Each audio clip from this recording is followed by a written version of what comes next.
And now in this next video, I would like to talk about, I told you about the Forbes article. I would now like to talk about 5 emerging trends for innovative technology in education. But one of the things that we're talking about is we're taking Hollywood to learning.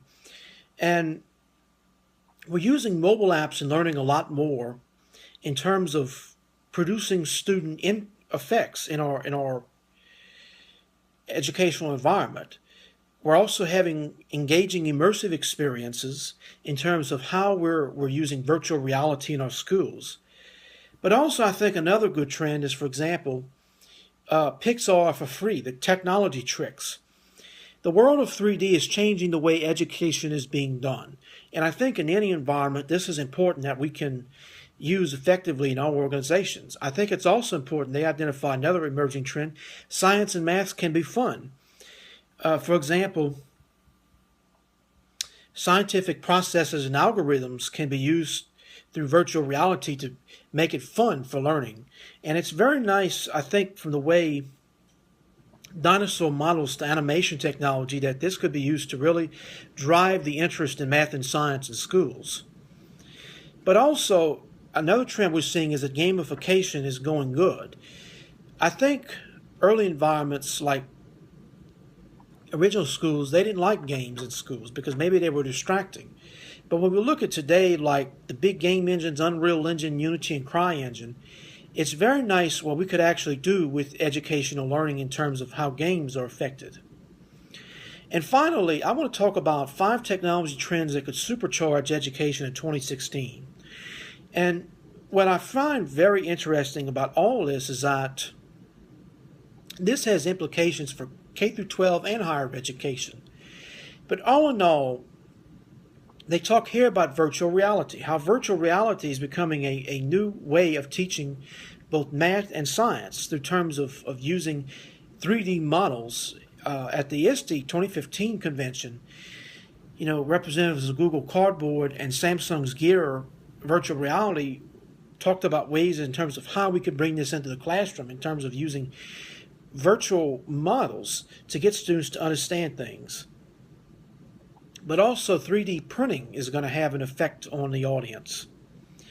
Another thing that they talk about that's very effective is we're moving from an Internet of Things to where it finds its place in the learning environment. Now, one thing I recall about Dr. Michio Kaku is he talked about Moore's Law, where as computers continually grow, they talk about how computers have become more realistic in terms of what they do with regards to technology, in terms of how they impact human behavior. But this is how our lives are becoming more interlocked with technology. And so Internet of Things is going to find its way into our technology. But for example, Internet of Things spending is moving from the $655.8 billion mark in 2014 to $1.7 trillion in 2020.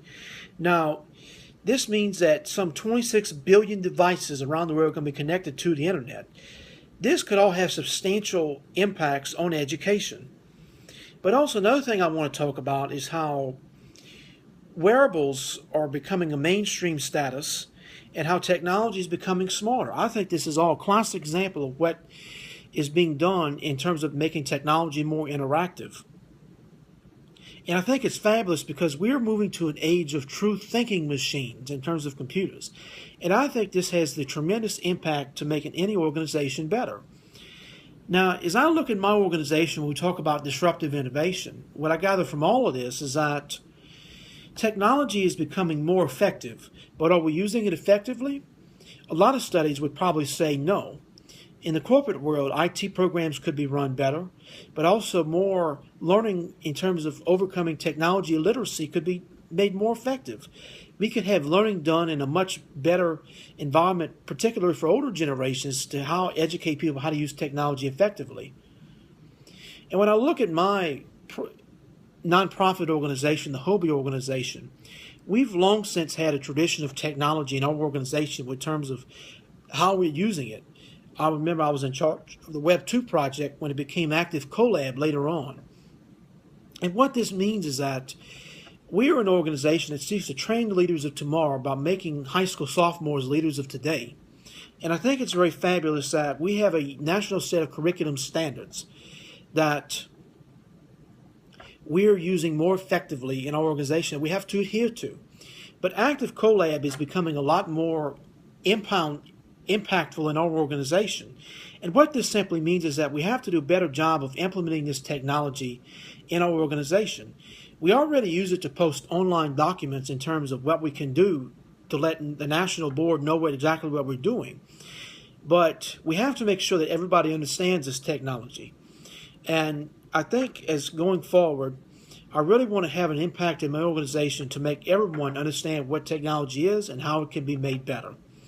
And so what I gather from all this in this literature review is that we have a lot of technology available to us today, but are we using it effectively? No. That is one area that we really need to make an impact on, both professionally and in the education world, and I hope we do that well into the future. Thank you for watching, and I hope you enjoyed this literature review.